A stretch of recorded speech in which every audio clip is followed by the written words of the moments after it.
नमस्कार, बहुत स्वागत है इस बुलेटिन में आपका। मैं हूं शीनम शर्मा और सबसे पहले वाराणसी से खबर। बाबा विश्वनाथ के दर्शन करने आए एक टूरिस्ट उस वक्त भड़क गए जब उन्हें एक होटल में चिकन परोस दिया गया। ये लोग शिवपुर थाना इलाके में एक होटल में खाना खाने के लिए पहुंचे हुए थे और इन्होंने पनीर की डिश ऑर्डर की थी, लेकिन उन्हें चिकन परोसा गया। इसके बाद इन पर्यटकों ने हंगामा कर दिया। इस दौरान होटल स्टाफ और कस्टमर के बीच काफी बहस भी हुई। खाना परोसने वाला स्टाफ मुस्लिम था। पर्यटकों ने इस पर सवाल भी खड़े किए। वीडियो में होटल का मैनेजर माफी मांगता हुआ दिखाई दे रहा है। हंगामे की सूचना पाकर पुलिस भी मौके पर पहुंची। पर्यटकों ने पुलिस से इसकी शिकायत की, हालांकि उनकी तरफ से कोई शिकायत नहीं दी गई। इस घटना का वीडियो वायरल होने के बाद एडीएम सिटी ने इसकी जांच के आदेश जारी कर दिए हैं।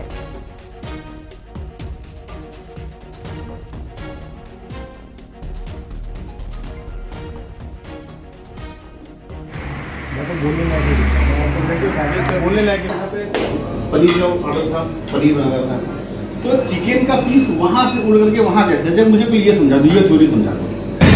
कहते हैं वो चिकन आ गया तो आपने कहा साहब आप बुरा मत पनीर में चिकन आ गया था, यही बोला ना मेरे में। सर आगे आपको वो लड़के खाते नहीं यार, भैया जिसके चक्कर में हम लोग आए यहाँ पे, ये तो ऑलरेडी अभी यादव मेरे ख्याल से अभी नॉनवेज नहीं खाते होंगे 90% में, ये मानता हूँ। खाता हूँ। चलो आप खाते हो, घर में लोग ना खाते होंगे, कुछ तो होगा ना, इतना तो होगा, कुछ ना कुछ तो होगा। घर में नहीं खाते, बाबूजी दादाजी लोग नहीं खाते होंगे। आप जस्ट इमेजिन करो या विजुअलाइज करो कि अगर उनके खाने पड़ जाए। उसमें यह था कि पनीर के बदले में किसी ने चिकन दे दिया था। तो ये इशू एक ऐसा इशू है कि ये हो सकता है कि सर्विस की भी प्रॉब्लम, टेबल नंबर 2 पे चिकन जाना रहा हो और किसी दूसरे टेबल पे वो चला गया हो, ऐसा भी हो सकता है। लेकिन फिर भी ये जांच का तो विषय है कि ऐसा हुआ क्यों। रिस्पॉन्सिबिलिटी तो फिक्स होनी ही चाहिए, उसी की जांच चलेगी। अलीगढ़ में चक्रोड निकालने को लेकर हंगामा हुआ। दरअसल चक्रोड के लिए मंदिर को तोड़ा जा रहा था और इसकी जानकारी मिलने पर एसपी नेता अज्जू इशहाक और उनके समर्थकों ने मौके पर पहुंचकर काम को रुकवा दिया। हंगामे के बाद प्रशासन की टीम वापस लौट गई। मामला गांधी पार्क थाना इलाके के जोरावर नगर गांव का बताया गया।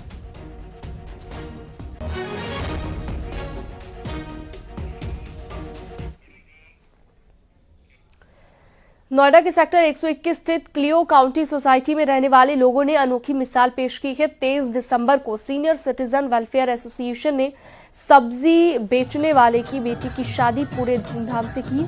इस शादी समारोह में 200 से अधिक लोग शामिल हुए। सोसाइटी के सभी लोगों ने इसे अपनी पारिवारिक जिम्मेदारी मानकर निभाया।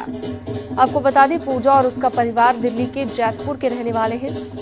उसके माता पिता सोसाइटी के गेट के बाहर सब्जी बेचने का काम करते हैं। कोरोना महामारी के दौरान पूजा एक फोन कॉल पर ऑर्डर लेकर हर घर सब्जी पहुंचाती थी। उसकी ये मेहनत और ईमानदारी देखकर यहां पर सीनियर सिटीजन ने तय कर लिया था कि समय आने पर वो उसकी मदद करेंगे।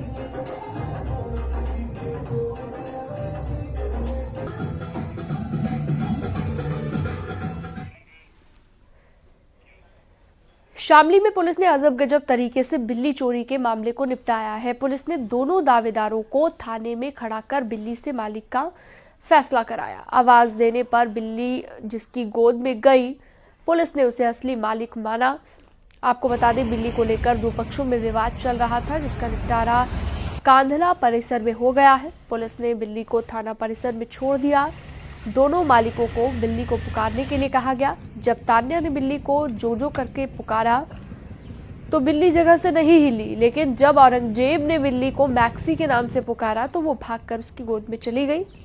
इसके बाद पुलिस ने औरंगजेब को बिल्ली को सौंप दिया। बिल्ली पाकर काफी खुश हुआ, उसे अपने घर लेकर गया। एक महिला ने पुलिस में बिजली चोरी की शिकायत की थी। क्या नाम? मैक्स। बिल्ली चोरी को लेकर दरअसल यहाँ पर शिकायत दर्ज कराई गई थी और उसके बाद ये पूरी कार्रवाई की गई।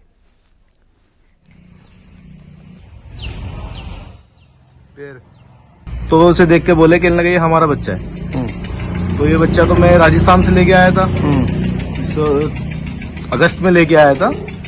तो ये अगस्त में आने के बाद ये पुलिस उन्होंने रिपोर्ट कर दी इसकी।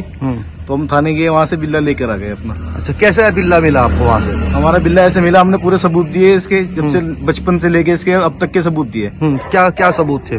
सबूत ये था कि महीने से लेके हर महीने की उसकी पिक हमारे पास में फोटो रहती है। उनका 17 दिसंबर को हुआ था गुम। बस ये बात थी।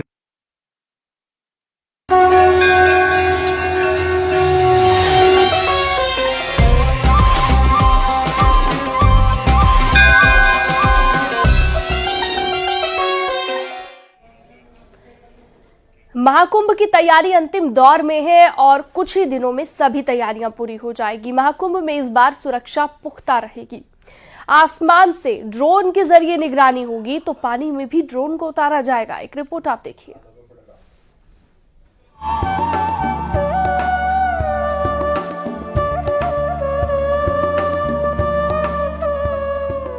महाकुंभ 2025 का आगाज 13 जनवरी से हो जाएगा।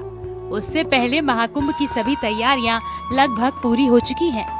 नया साल आने में 6 दिन बचे हैं। उससे पहले महाकुंभ की बची तैयारियां भी पूरी हो जाएंगी। इस बार महाकुंभ में जहां नए नए इतिहास बनेंगे तो वहीं नई नई तकनीकी भी देखने को मिलेगी।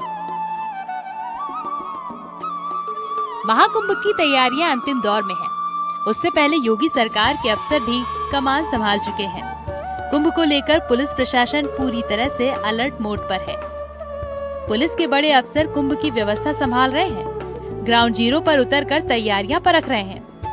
इसी कड़ी में सूबे के ADG law and order Amitabh Yash Kumbh Mela क्षेत्र में पहुंचे और तैयारियों का जायजा लिया। एडीजी ने क्रूज पर भी सवार होकर संगम क्षेत्र में तैयारियों को परखा। कैसी व्यवस्थाएं हैं और कहां क्या होना है, इन सारी तैयारियों की अमिताभ यश ने जानकारी ली। और काफ़ी काम हो चुका है, कई जगह काफ़ी कुछ काम बाकी है जिसको जल्दी से जल्दी पूरा किया जाएगा। और ये कोशिश होगी कि जो भी बाहर से कर्मी आए हैं उनको बेस्ट तरीके से ठहराया जा सके इन परिस्थितियों में, ताकि वो अपनी ड्यूटी मुस्तैदी से कर सके। थ्रेट्स हमेशा कुंभ में आते रहे हैं और उसको यूपी पुलिस डील करती रही है। ये बात सही है कि इस बार थोड़ा हाइटेंड सिक्योरिटी रिस्क है, खास करके जो अभी रिसेंट घटनाएं हुई हैं और रिसेंट थ्रेट्स मिले हैं, उसके लिए पूरी तैयारी एटीएस और एसटीएफ द्वारा की जा रही है। जनपदीय पुलिस को भी ब्रीफ किया जा रहा है ऐसी परिस्थितियों को निपटने के लिए। महाकुंभ में इस बार जहां एआई का इस्तेमाल हो रहा है तो वहीं पहली बार वाटर ड्रोन का भी इस्तेमाल होने जा रहा है। प्रयागराज में 13 जनवरी से होने वाले महाकुंभ की चाक चौबंद तैयारियों में जुटी पुलिस ने वाटर ड्रोन की टेस्टिंग की है। आईजी राजीव नारायण मिश्रा ने पानी के बीच ड्रोन का टेस्ट किया है। कुंभ में इस बार पुलिस हाईटेक तरीके से निगरानी में जुटी हुई है। अंडर वाटर ड्रोन है जिसको हम लोगों ने प्रोक्योर किया है। ये जल पुलिस और पीएससी द्वारा प्रयोग किया जाएगा। ये पहली बार इस प्रकार का जो ड्रोन है जो कि पानी के नीचे किसी भी व्यक्ति को, किसी भी वस्तु को लोकेट कर सकता है, पिन पॉइंट कर सकता है और स्क्रीन पे हम उसको देख सकते हैं कि कहाँ पर कोई वो व्यक्ति या कोई वस्तु है। तो तत्काल हम लोग डीप डाइवर्स की मदद से, अन्य जो हमारे रेस्क्यू के जो उपक्रम है उसके माध्यम से हम वहां तक पहुंच के उसको रेस्क्यू कर सकते हैं, उसको लोकेट कर सकते हैं, उसको बाहर निकाल सकते हैं। वाटर ड्रोन की खासियत, वाटर ड्रोन का वजन 9 किलो है। बाहर से पानी में सर्च कर सकेंगे। फुल चार्जिंग में 5 से 8 घंटे तक इस्तेमाल। वाटर ड्रोन में 4K कैमरा लगा है। अंधेरे में भी इस ड्रोन का इस्तेमाल होगा। 200 मीटर तक पानी में जा सकेगा ड्रोन। जहां महाकुंभ में सुरक्षा को लेकर उड़ने वाले ड्रोन का इस्तेमाल होगा, तो वहीं वाटर ड्रोन के इस्तेमाल से भी काफी मदद मिलेगी। अगर कोई डूब गया और उसका लोकेशन नहीं मिल रहा है, तो वाटर ड्रोन से खोजने में मदद मिलेगी। वाटर ड्रोन ऑपरेटर एलईडी में पानी के भीतर नजर रख सकेगा। नीचे जाके आपको 4K में अपना विजुअल दिखाएगा कि नीचे क्या सिचुएशन है, क्या कुछ चीज पड़ी है, कोई आदमी है, तो वो उसको ऊपर से पायलट उसको आगे पीछे करके उसको सर्च कर सकता है। क्या डिटेक्ट करेगा ये? और सर बेसिकली ये 4K कैमरा है, तो जो भी ऑब्जेक्ट नीचे जाएगा, जो भी ऑब्जेक्ट पड़े होंगे उसकी विसिनिटी में, वो उसको ऊपर अपने कंट्रोलर में दिखाएगा। महाकुंभ मेले में इस बार लगभग 50,000 पुलिसकर्मियों की ड्यूटी लगाई गई है। पुलिस कंट्रोल रूम के 4 ब्रांच बनाए गए हैं, जिनमें से 3 मेला क्षेत्र में और 1 शहर में भीड़ की आवाजाही पर 24 घंटे नजर रखेगा। इसके साथ ही पुलिस 3 महिला पुलिस थाने, 10 पिंक बूथ और महिला सुरक्षा बल की बड़ी टुकड़ी तैनात करेगी। इसके साथ ही 3 मानव तस्करी विरोधी इकाइयां खोली गई हैं। Bureau report news 18।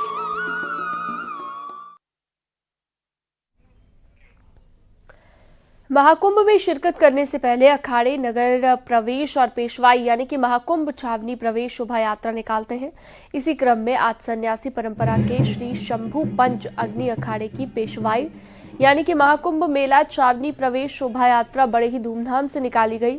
अग्नि अखाड़े की पेशवाई में सनातन का अद्भुत और अलौकिक वैभव नजर आया। अग्नि अखाड़े की पेशवाई में सबसे आगे जहां अखाड़े की परम ध्वजा शान से फहरा रही थी, वहीं उसके पीछे अखाड़े की इष्ट भगवती गायत्री के रथ का लोग दर्शन कर रहे थे। अग्नि अखाड़े की पेशवाई में अग्नि अखाड़े के साथ दूसरे अखाड़े के महंत, श्री महंत, महामंडलेश्वर और मंडलेश्वर भी ट्रैक्टर पर बनाए गए रथों में सवार होकर लोगों को दर्शन दे रहे थे। अग्नि अखाड़े की पेशवाई में हाथी, घोड़े और ऊंट भी शामिल किए गए थे, जिन पर सवार होकर नागा सन्यासियों ने महाकुंभ छावनी में प्रवेश किया।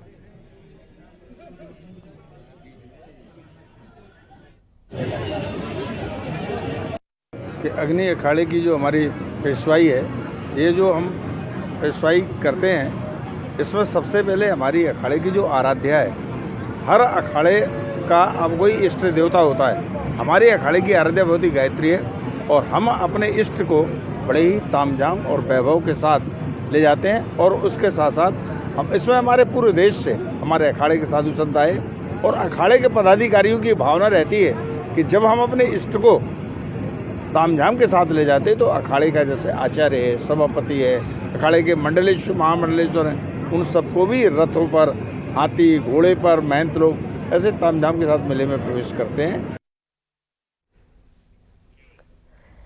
प्रयागराज महाकुंभ को लेकर यूपी सरकार के साथ साथ रेलवे ने भी कमर कसी हुई है। वाराणसी कैंट स्टेशन पर भी विशेष सुविधाओं का इंतजाम किया जा रहा है।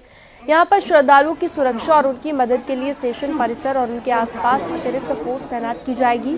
साथ ही कुंभ के दौरान श्रद्धालुओं के लिए स्टेशन परिसर में पूरी तरह से शाकाहारी खाना और फ्रूट्स उपलब्ध होगा। इसके लिए वेंडर को विशेष शुद्धता रखने की हिदायत दी गई है। लखनऊ मंडल के डीआरएम ने वाराणसी में महाकुंभ की तैयारियों का जायजा लिया। स्टेशन पर 2 आश्रय हॉल भी बनाए जा रहे हैं, जहां पर यात्रियों को सारी सुविधाएं उपलब्ध होंगी। जो यात्री पहले आ जाएंगे, अगर उनकी ट्रेन नहीं है तो ये यात्री आश्रय रहेंगे। दूसरा, क्योंकि ये सिक्योरिटी थ्रेट भी रह सकता है, तो हम करीब 150 जीआरपी और एडिशनल 100 से 150 आरपीएफ ये डिप्लॉय करेंगे। कमर्शियल स्टाफ भी हम डिप्लॉय करेंगे। साथ ही जो हमारे अनवांटेड एग्जिट्स हैं या एंट्रीज हैं स्टेशन में, उनको बंद करेंगे। प्लस थोड़े हम जो वेंडिंग स्टॉल्स हैं वो भी हम बढ़ाएंगे ताकि यात्रियों को कोई असुविधा ना हो। और फर्स्ट एंट्री, सेकंड एंट्री दोनों पे हमारे यात्री आश्रय रहेंगे, तो दोनों तरफ हम फैसिलिटेट करेंगे पैसेंजर्स को। और अब वक्त सत्य और तथ्य का। कैसे कार रीसेल और पॉपकॉर्न पर जीएसटी वाली फर्जी खबर से भ्रम फैलाने की कोशिश हो रही है। आपको सावधान रहना जरूरी है, क्योंकि आधा सच पूरे झूठ से ज्यादा खतरनाक है। बीते 5 दिनों से देश की वित्त मंत्री निर्मला सीतारमण खबरों में ट्रेंड कर रही है। कहा जा रहा है कि जीएसटी काउंसिल ने पुरानी गाड़ियों को बेचने पर जीएसटी लागू कर दिया है। और यह भी दावे किए जा रहे हैं जो भ्रामक हैं कि जीएसटी काउंसिल ने पॉपकॉर्न की अलग अलग वैरायटीज पर भी जीएसटी लगाने का फैसला किया है। ग्रुप्स में, सोशल मीडिया ग्रुप्स में ये मैसेज चल रहे हैं, देखिए वित्त मंत्री जी क्या कर रही हैं, देखिए मोदी सरकार क्या कर रही है। हालांकि ये सारी मात्र अफवाहें हैं और देश भर में अफवाहों का बाजार गर्म है। इसलिए आज मैं सत्य और तथ्य में के साथ सारी शंकाओं, सारी अफवाहों को बेहद सरल तरीके से उनका जवाब दूंगा। सबसे पहला सत्य और तथ्य यह है कि जीएसटी काउंसिल में केंद्रीय वित्त मंत्री के अलावा हर राज्य का प्रतिनिधि शामिल होता है। फिर चाहे उन राज्यों में किसी भी पार्टी की सरकार हो, कांग्रेस की, आम आदमी पार्टी की, किसी की भी, यानी जीएसटी काउंसिल का जो भी फैसला होता है वो सभी की सहमति से लागू किया जाता है। दूसरा फैक्ट यानी दूसरा सत्य और तथ्य यह है कि साल 2018 से ही पुराने पेट्रोल, एलपीजी, सीएनजी वाहन जिनकी क्षमता 1200 सीसी या उससे ज्यादा है और पुराने डीजल वाहन जिनकी क्षमता 1500 सीसी से ज्यादा है, उनकी बिक्री पर 18% जीएसटी का नियम है 2018 से। इसी तरह 2018 से ही पुरानी ईवी यानी इलेक्ट्रिक व्हीकल्स की बिक्री पर 12% जीएसटी लगता है। और यह जीएसटी काउंसिल की बैठक में यह फैसला हुआ था, जिसमें कांग्रेस, आम आदमी पार्टी, टीएमसी, लेफ्ट पार्टी सब शामिल है कि पुराने वाहनों की बिक्री पर टैक्स को स्ट्रीमलाइन यानी एक समान किया जाए।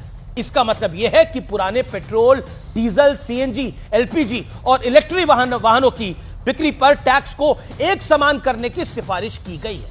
इसकी वजह से पुरानी ईवी यानी इलेक्ट्रिक व्हीकल्स को बेचने पर 12 की जगह 18% टैक्स लगेगा। अब यह समझ लिया जाए कि यह टैक्स कौन देगा, कैसे देगा। तथ्य यह है कि पर्सन टू पर्सन रीसेल पर कोई जीएसटी नहीं देना होगा। तथ्य यह भी है कि जीएसटी केवल तभी देना होगा जब रजिस्टर्ड कंपनी के जरिए रीसेल की जाए। अब सवाल यह है कि जीएसटी कौन देगा। इसका जवाब एक उदाहरण से आपको मैं समझाता हूं। मान लीजिए आपने एक कार 2020 में 10 लाख रुपए की खरीदी और 2024 में उसे 5 लाख रुपए को किसी रजिस्टर्ड कंपनी को बेच दिया। इसके बाद वो जो रजिस्टर्ड कंपनी ने गाड़ी खरीदी उसको 1 लाख के मुनाफे पर उस गाड़ी को किसी और व्यक्ति को, इंडिविजुअल को बेचा। यानी 5 लाख में जो खरीदी गई कार है, जो आपने 5 लाख की बेची, उस कार को रजिस्टर्ड कंपनी ने 6 लाख में बेच दिया। उस कंपनी को 1 लाख पर 18% के हिसाब से जीएसटी देना होगा। यानी 1 लाख रुपए के मुनाफे पर 18,000 रुपए का जीएसटी उस कंपनी को देना होगा। इसका आपकी जेब पर कोई बोझ नहीं पड़ने वाला है। जीएसटी के दायरे में आप नहीं, सेल और परचेज करने वाली कंपनियां आएंगी। ठीक इसी तरह पॉपकॉर्न पर भी भ्रम का माहौल गर्म है। लेकिन सत्य और तथ्य यह है कि पॉपकॉर्न पर जीएसटी काउंसिल ने किसी नए टैक्स की सिफारिश की ही नहीं है। केवल इसको अलग अलग तरह से क्लासिफाई करने के बाद जिस तरह से जीएसटी लागू होगा उसे साफ साफ डिफाइन किया गया है, क्योंकि इसमें बड़ा कंफ्यूजन था। इसके तहत सिनेमा घरों में बिकने वाले खुले पॉपकॉर्न पर 5% जीएसटी की कैटेगरी में ही टैक्स लगेगा, जो पहले लगता आया था। फिर भले ही उसमें नमक और मसाले मिले हो, लेकिन सिनेमा घर के बाहर नमक और मसाले मिले पॉपकॉर्न नमकीन की कैटेगरी में आते हैं, जो सील बंद लिफाफे में आते हैं। इसलिए उस पर 12% जीएसटी लगेगा, क्योंकि वो नमकीन की कैटेगरी में आते हैं। इसी तरह कैरमलाइज्ड पॉपकॉर्न जो कि पैकेजिंग में आते हैं, उन्हें कुछ चुनिंदा कंपनियां ही बनाती हैं। ये एक एक्सपेंसिव श्रेणी है पॉपकॉर्न की। ऐसे पॉपकॉर्न को कन्फेक्शनरी की आइटम समझा गया है और उस कैटेगरी में डाला गया है। इसलिए उस पर 18% जीएसटी लगेगा। और यही पूरा सच। कहते हैं कि आधा सच पूरे झूठ से ज्यादा खतरनाक होता है। इसलिए आधे सच और पूरे झूठ से बचिए और सत्य के साथ रहिए। इसलिए मैंने इस अफवाहों के बाजार को आज विराम दिया कि गाड़ी पर कोई नया टैक्स लग रहा है, यानी आप पुरानी गाड़ी बेचेंगे और आपको टैक्स देना पड़ेगा। ऐसा कतई नहीं है। उस कंपनी को देना पड़ेगा जो कि रजिस्टर्ड कंपनी है, यानी रीसेल की बहुत सारी कंपनी हैं, उनको देना पड़ेगा, आपको नहीं। इसलिए इस भ्रमजाल से दूर रहिए तो बेहतर है।